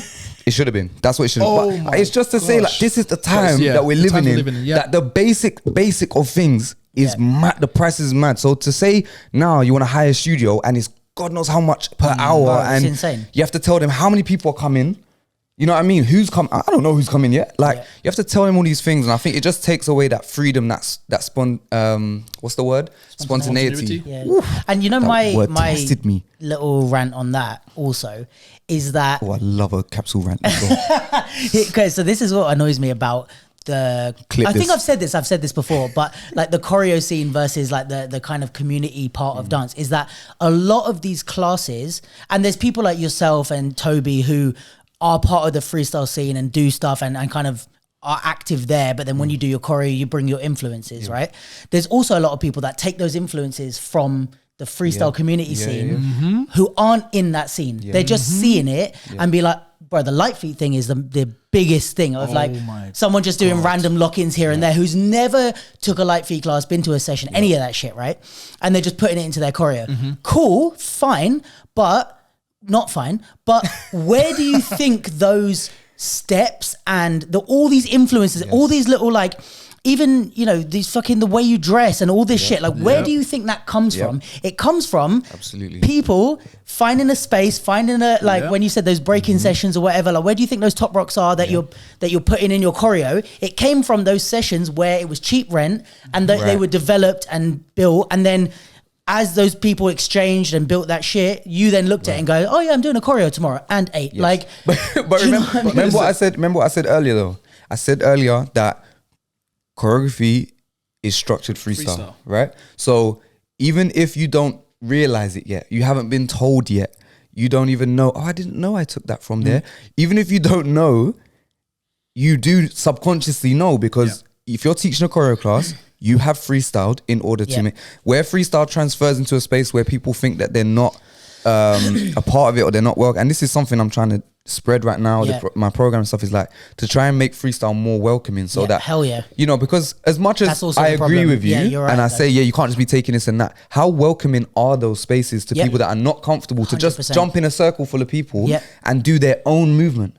It's very easy to someone to teach you something and you hide behind their movement, but for you to go and do your own thing. And then if we're in these ciphers standing there arms crossed, do you get what I'm saying? It's like you're not helping bridge the gap between freestyle head and choreo head. So I think they don't know it, and they need to just be taught, like, listen, what you do, choreo, if you're a choreo head, you are by force a freestyle head. That is what you are, because it all goes into that. And the other thing I was going to say on that, actually, I forgot the end of my rant, but is that that's what annoys me about the studios, because with the studios, I'm like, a lot of them are not making space for these open jams or open sessions, because they're like, oh, you have to pay 40 quid an hour or whatever. And it's like, you know, that's not going to happen, but all of your classes and all of your business is benefiting from what we're developing in this scene. Like you said, like, you know, people are however they're taking that information or whatever, but it's like you're benefiting from all the like when Light Feet came into the scene. First of all, it's created by guys that were like out on the street, like doing it. Then it was brought here and spread, not through like classes, but through people sessioning and connecting with those guys from New York and learning the right ways to do it out on the streets in New York as well, or here. And then now it's like being put into the classes, but it's like, okay, all these classes that are now making money off these little Light Feet steps and blah, blah, blah, or whatever the trendy choreo, are you making space for that community development as well, you know? And like you said, it's like you're keeping it simple so that it's like, if a few of us want to, like, let's say us like old people want to get back and like do a session or whatever. But it's like we can afford to go Maryland, because right now I can't afford, if there's 5 or 6 of us to go do a session, we're going pirate, which is fine, but it's not the best. We've loved to pirate, but like I can't afford a good studio. And it's like, it sounds like we could just get together, throw some money in a hat. I think it's more around the simplicity of getting the space and like obtaining the space. I think that thing of like when you try and book like I've tried to book so many spaces while Maryland was gone, because obviously I'm around the corner, so I used it a lot regardless of the state it was in. And you were like used to that frequency. Just used to it. It was nothing, it was normal to me. But when I started using more space, whatever, like you try and hire spaces and you get sent back hella PDFs. Oh my gosh. And bare Word documents. And I get it from a business point of view now. I have more understanding of why. So I'm not like shitting on that. Yeah, I'm also speaking from someone that's never tried to run a studio. So do you get what I'm saying? So I do have more empathy for why, but at the same time, I'm like, do you know how difficult you make it to get space? Like, especially if you wake up one day and just, I really want to move today. I really want to. Do you get what I'm saying? You just want to see if there's some space available. Like, I think we need at least one space that has that look, if it's all booked up, then it's all booked up. Yeah, That's yeah, different. of course. But at least knowing that I can just call up or I can email and just say, look, is there space today or Yes or tomorrow? no. Like at this time, Yeah. you get a yes or no. Like you get, Here's the price. If you here's pay the that, you're price. good. Whatever you do in there, however many people, that's it. Like, and I think I miss that. Yeah, Do you get what I mean? And I do like it with these kind of self-login, self-book Yeah. studios and stuff. But even now, they're RAM. Yeah, yeah. Or yeah. you're gonna do session at 2 a.m. Not me. No, exactly. Do you know what I'm saying? Not Yeah. me. My And the eyelids other are down. thing is, the only other issue I've had with Pirate is that, like, because there's no staff on site, it's often not clean. It's like, Right. I've had to email them a few times. Not Like, that pigeon sometimes. I'll be honest. in Pirate's defense, they gave me a It does. It does. they sometimes. gave me a free session because I complained. Actually, I have Yeah. to say, but like it is dirty and stuff sometimes because there's no staff, Yeah. and that's the kind of trade off. Yeah. Yeah. But I think that's the thing is like, if we know it's easy to book, you guys are there looking out for us. Like it's a community space. Then it's like, even if it is like whatever, like a competitive rates, Yeah. I'm more happy to pay it because of what I'm getting from it. You know what I mean? And I think just like what you said as well, for people that are coming through, it's with no ego on it. It's us Exactly. doing it. It's us running it. Like we know that we're familiar faces there because, like Jordan said, I've gone there to play GameCube. Yeah. Like I'm seeing people We've that been there, yeah. are dancing, but like I'm in there. You're seeing my face. I've gone there myself. I'm teaching on the Tuesdays. Yeah. But I'm there on Thursday. And like Ken and Boy Blue are all in there. You're seeing our faces. So now when you come back, even new faces, when you see us, you'll be like, oh snap, this is yours. Like we want you to feel comfortable the same way you 100%. see us at a different event or a different venue. We Yeah. want you to feel Even comfortable. even down to the smallest things like in reception, there will be like a little bar thing with like sockets and stools so that like. Bonkettes. Yourself, you might for yourself, you might do a class or session or whatever, and then you might want to go and sit and edit or something. You know what I mean, have that space to do that right there.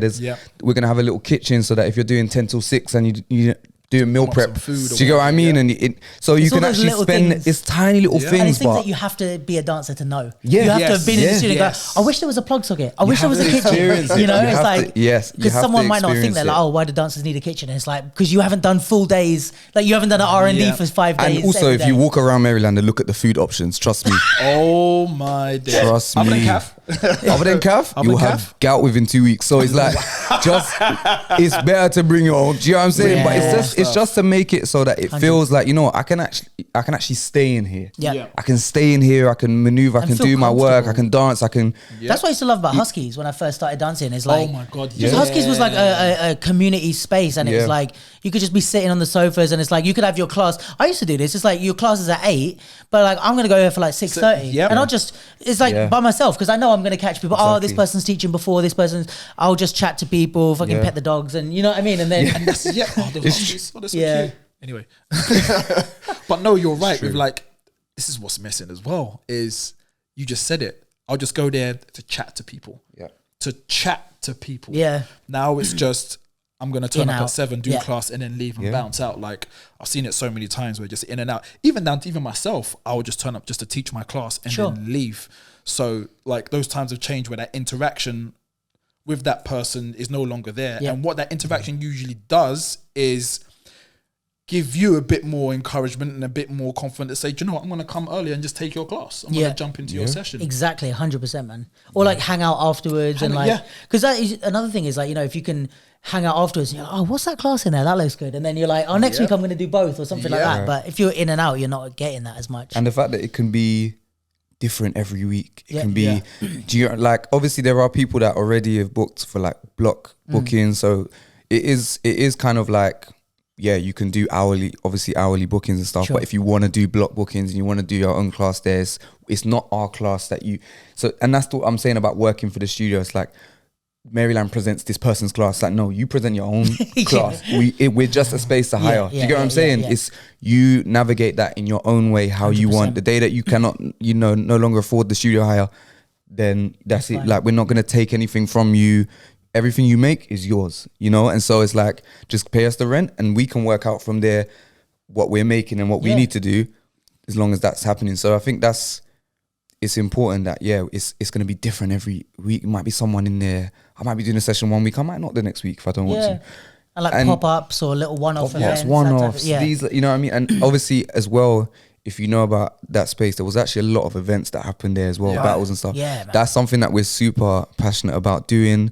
To put it out there, this is not like we're coming on the podcast to plead for money. Do you know what I mean? No, but we are going to be in a constant space of fundraising. Yeah. Because of how much I was just about to ask you, like, what can we do? Because of how much we've put into it, and it's been way over even what we anticipated in the beginning. Way so over. we are like a whole nother extreme. We're behind. We're so this is a thing of like we are going to be constantly putting on events, battles, jams, whatever, workshops. So if it's like, come down, pay a $5, do you get what I mean? Just be there. Just be there. It is a donation in some way, but you also get to jam, you get to battle. So there's going to be a bunch of like events and stuff that we do there as well, not just like front facing classes. Do you know what I'm saying? So hopefully we can look forward to loads of those as well. Because I know someone even messaged me the other day, Little Peanut. Little Peanut's mom messaged me the other day, like, look forward to classes and battles. Because she knows, do you know what I mean? She knows how many battles were there. And, you know, 100%. So it's something that is tied in with the space as well. Those intimate battles where... Speaking of Peanut as well, this brought back memories as well. Big shout out and a rest in peace to the one and only Lucia. Because that is where... I think that's the first time I saw her was actually at Maryland. I think it was at Maryland. I saw her there with like Ice and Evian. Like, that news. These are future formalities session. Future formalities, like, you know, I saw her there constantly, and this ain't even a downer. This is an upper, because she was dope at what she did. She was dope. And like, you know, shout out to her whole entire family, her friends, April, Hannah, everyone, all of those that let off the balloons as well for her. Like, I remember her being in that space. I remember her training in Studio 3. If you do not know where Studio 3 is, it's the carpeted studio. It's the lobby. It's the lobby. It's the lobby. And you'll see her training in there, throwing it down. So big love to you, sis, up in the big sky there. We'll see you soon. We're all going to meet each other soon, man. Trust me, it's not a down there, it's an upper. So love to you and the entire family. Yeah, for sure. So on the note of that, what can we community-wise do to help? Obviously, if there's something that's a Maryland fundraiser event, get down and... Give us 50 million in rubies and gold. That too. Coming to Maryland. So I think... Are you still... Is the GoFundMe or anything still up? The GoFundMe's still up, that's still there. And I'll try and leave that in the description of the video so people can click on that. Oh my gosh, I feel like a YouTuber. I do, innit? Like and subscribe. And click the little notification bell so you know when we upload. Is it up there? I love that. But yeah, I think it's to be as the first main thing is to use the space. And I know that sounds really simple. I know it sounds like, well, yeah, duh, but use the space, bring that life and energy back to that space. Yeah. I think that's one of the main things. I think as well, like, be as creative as possible. Like, even if you're doing something and you think, you know, I'll probably make a good amount from this, like, if you're down or you feel able to donate a percentage of that, do you get what I mean? Sure. And say, look, it's not for this cause, but like, I want to take a bit and do this. Or you're like, look, I can put on a workshop easily and make this. Like, someone like Olu has been really supportive from jump. Like, she's been like a kid waiting for Christmas. Like, she came the other day to have a look, and she loved it and stuff. Yeah, she's like, when is it ready? So I think, you know, someone like her, shout out Ollie, she's been supportive from jump. Like, what can I do? I remember her saying to me, like, what if I just put on this workshop, whatever, and I put on this like party thing or something, and then we just make this. And it's those little creative ideas where you're not just rinsing people's pockets without them getting something back, because that's not really the space that we're in. Like I said, cocoa butter, cotton buds. Do you get what I mean? So it's about what can we do that. I remember Lee saying about like maybe he could do an art class. You know what I'm saying? It's that stuff like that. It's really creative. That's like, so pitch in and help. Yeah, basically. So if you've got them ideas and stuff, whatever you feel can help, don't take it as, oh, it's gonna benefit us, because it's there to benefit you. Like, we're there to benefit off of each other. So you can scratch my back while I'm scratching yours. Like, you know, at the same time. I'll say this part so you guys don't have to, but like, there will 1000% be times when you ask for favors from these guys. When you call up and say, "Oh, can you help me out with this? Can you do this? Can I just come into the event for less money or blah blah?" Because everyone does that. They do it to me. They do it to you guys. They do it to everyone. It's like they're always asking for favors, and it's like, is it Little Red Hen when she makes the shit? You know that story?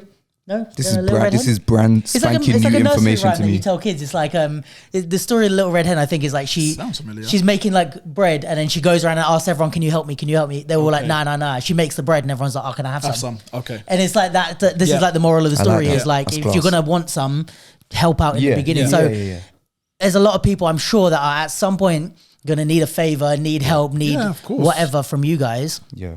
And it's like, if you just sat back and watched them scrub the walls and stuff and did nothing, and then you call up being like, "Yo, now that the studio's nice and fancy, can I have a discount?" It's nah, you definitely can't. Then there'll be a call out. That's what you get to take it back to the beginning. Then there'll be a call out. Be personal. I think.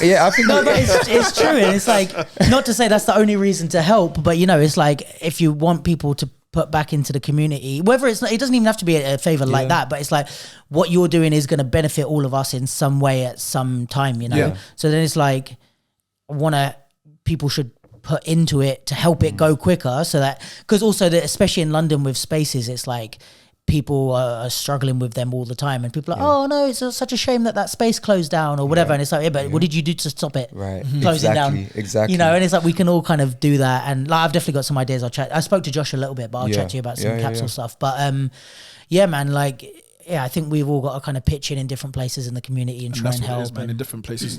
Don't think when we say help out that we're just thinking finances. Sure. There's realms, but mainly. But that's the important one. That's obviously. But there are other things in there. You know what people can do as well? I think is my idea as well. Is like, as well as Jordan saying like use the space. It sounds dumb, but like put it on your socials that you're at the space. Because a lot of people go and do a class, do a training session and leave, and that's fine. But it does make such a big difference. Just literally like doing an Insta story, being like at Maryland training, blah, blah. The more it's present in our mind, then the next thing I'm going to be like, "Oh, I'm looking for a studio." And I'm like, "Oh, I saw 6 people saying Maryland." And so, "Oh, let me check it out." Especially with space, is like, if the space looks nice and you're in it, like show everyone on your Instagram, like show people that it looks nice and what they can expect when they get there, and it will stay in people's minds. But I think also, like, even if you wanted to really say for yourself, you wanted to do an event and say, "Look, I want to do an event to raise money for Maryland." Now we're in a space where we have Maryland. So we can because one of the hardest things about events, and we know this, is venues. 1,000, that is especially in probably London. the hardest part to anything. Once you get that venue, you just roll off everything, promo, boom, what you do.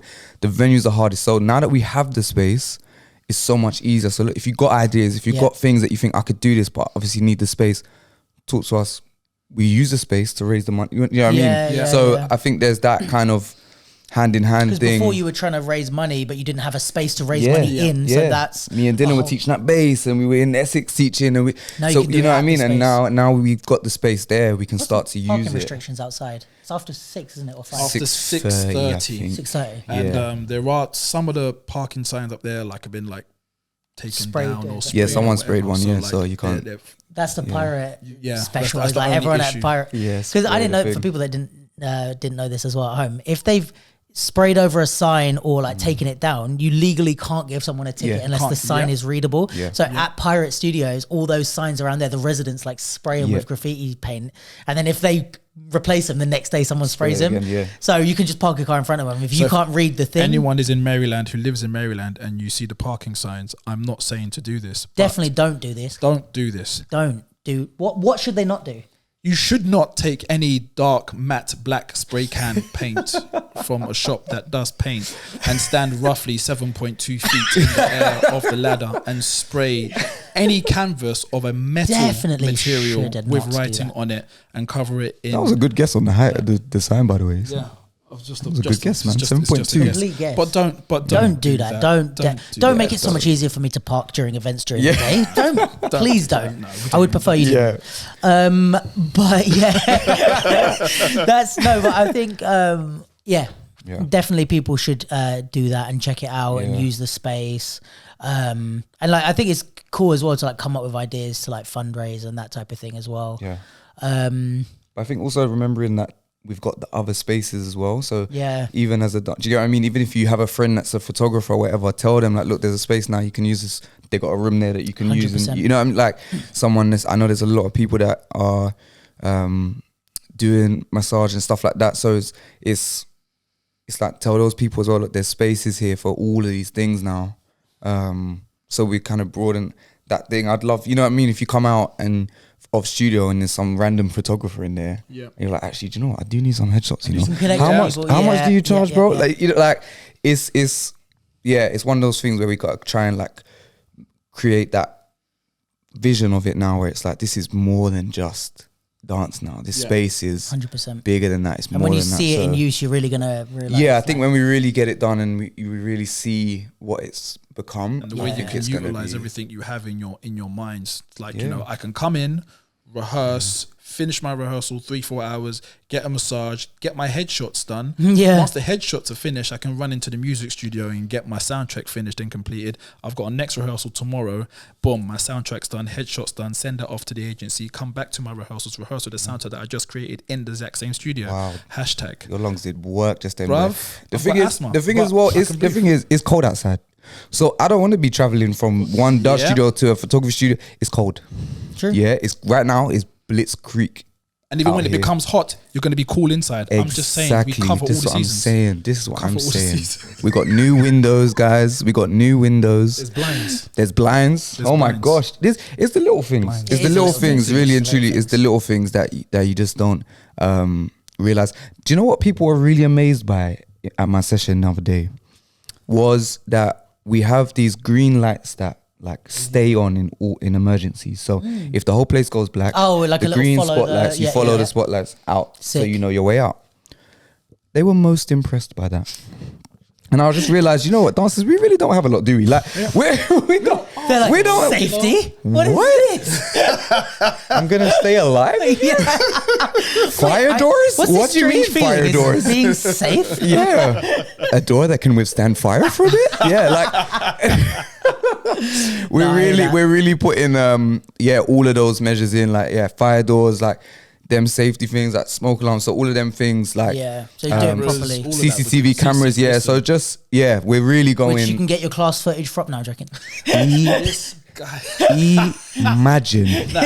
Just like bang out a routine or do a freestyle. You're like, oh, could I get that CCTV? Yeah, you want some that round was fire. Yeah, some 480p footage. You know what I mean? They've just paid Joe to like stand in a corner. That he's the CCTV. Do you know what? Monkey flip CCTV. Yeah, that would be class. When the budget comes through, innit? When the budget comes through.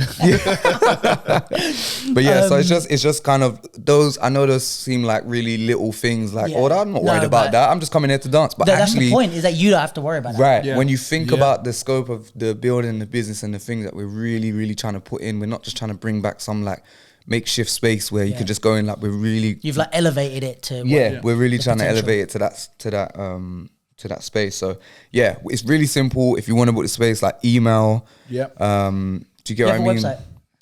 We will soon. It's coming soon. So for now, we've got the Insta. Insta is the main. Instagram is there, and our email is there, so you can literally just get in contact, inquire whatever you want. So nice. We're there, we're up, we're kind of walking. I would say up and walking, not up and running. Did you have already like a grand opening?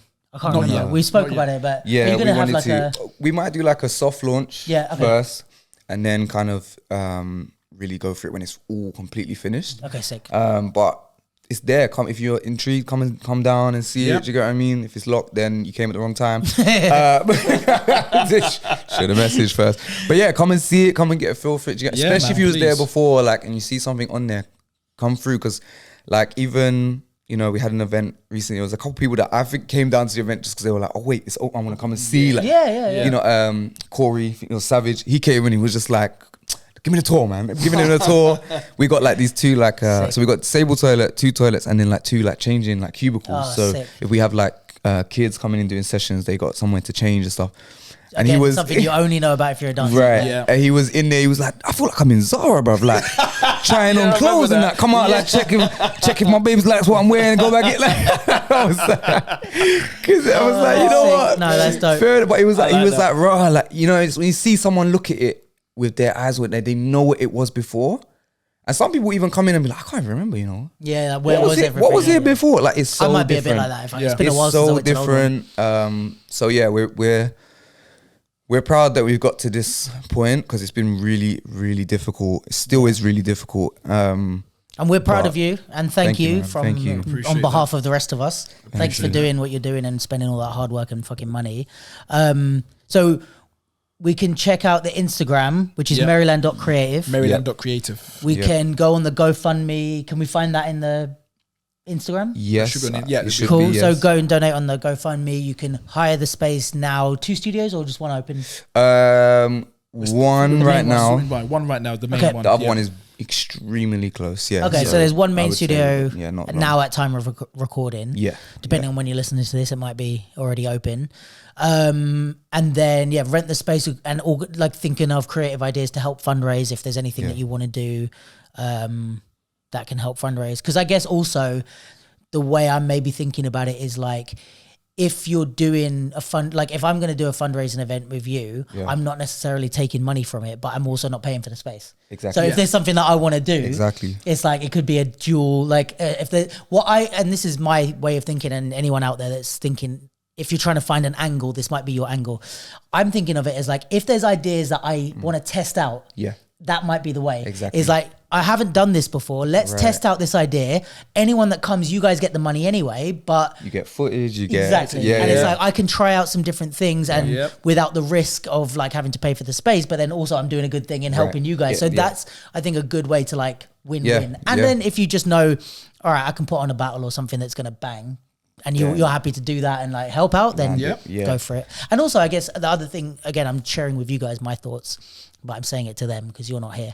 But is that like, what I would be thinking is like, right, if we're going to put on a battle, I'd be like, well, the 3 of us can judge. Do you know what I mean? Because you guys are dancers anyway. So you're not like coming into the space to help fundraise with no support. It's like, you could say, oh, well, I like, let's say if you're Joe Monkey Flip, he could be like, oh, I want to run a crump session, but I don't know anything about crump, but I want to film all the rounds. You can help him with that. He thinks he can call him out. There's a call out. No, he does think.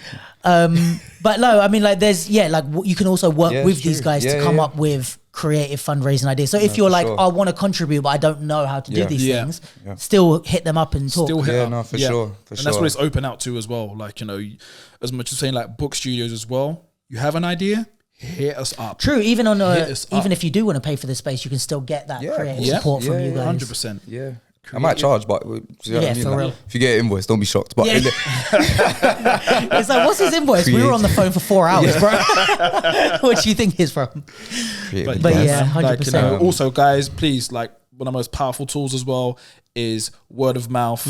Talk about it, chat about it, say something to someone about it, because you'll always trigger something in your mind and go, oh yeah, someone did say something about this. Yeah, if you need, where can I, there's always people like, where can I book a studio, or where's the place to go for classes or whatever. It's like, hit up Maryland, check them out. Yeah, always. But sure. I think trying to find that balance between community, because I don't know how many studios are really like run by people that's really in the community like this. Yeah. Do you know what I mean? They often have like a business head person that kind of comes in, or like an investor that comes in alongside it, and then whereas this is like genuinely born and bred from us people. For us. Yes. No, literally. So that's why it might be more like, wow, this studio is really asking for a lot in comparison to others. Like, well, because it didn't come from a lot like others. So that's another thing. If it ever feels like, right, just keep asking me to do events and donate and stuff. Yeah, because it's for us and it's by us, and it wasn't something that we, you know, was saving up for. Do you know? Like, it wasn't 100%. It wasn't one of those things we don't have in fest. So even if you're at an event or something, you know, there's some rich people, twerk for them. Yeah, that's another thing you can do. Like, twerk to them. Yeah, twerk for them, bro. Tell them about the studio. I got some friends in Maryland. What are you doing? Well, said this would help the studio. Yeah, I'm twerking for you. I didn't want to do it, but yeah, man. All the single tear coming down. All of that helps. But yeah, there's doing their and also right now there's also like still some work to be done.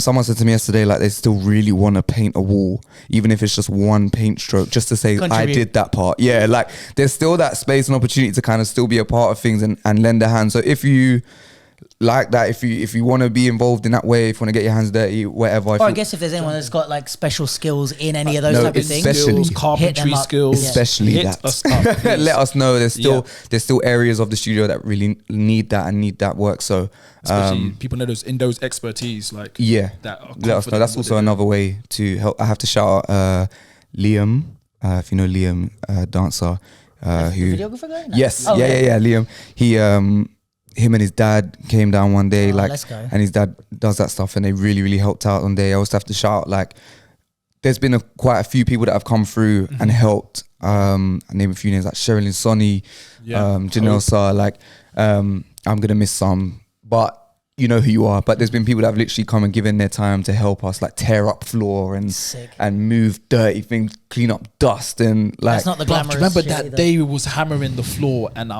we had to take the floor. Crazy, by the way. It doesn't. We was hammering the floor, but like we was going in. That floor got it, yeah. And our backs were just done out. Wow, it got worse. Yeah, like, you know, it only got worse. Just couldn't, like, it was stiff up. No, it only got worse. Yeah, it's good. Like mash. I do remember that. Yeah, lactic acid, bro, all in my back. Hard back table. Yeah. Wow. Yeah, it's even getting worse. Yeah. No, I do remember that day. Yeah, I do. Follow us on Maryland.Creative. You gotta go. I don't know why you're here. You gotta go. All right. Well, on that note, let's wrap it up. Let's wrap it up. Yo, shout out Maryland.Creative.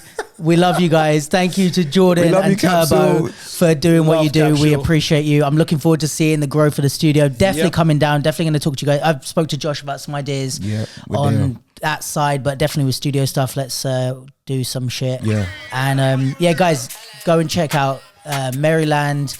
Go and donate. Go and hit them up with some ideas. Rent the studio. And make sure you like, subscribe to the capsule, and you click that little notification bell so you know when we upload. I love that. You've been waiting to do that. I've been waiting to do that. Yeah, fuck you, Philly and Chucks. I'm doing it myself. Call out. All right. Peace, guys. Thanks for listening. Catch you soon. Deuces.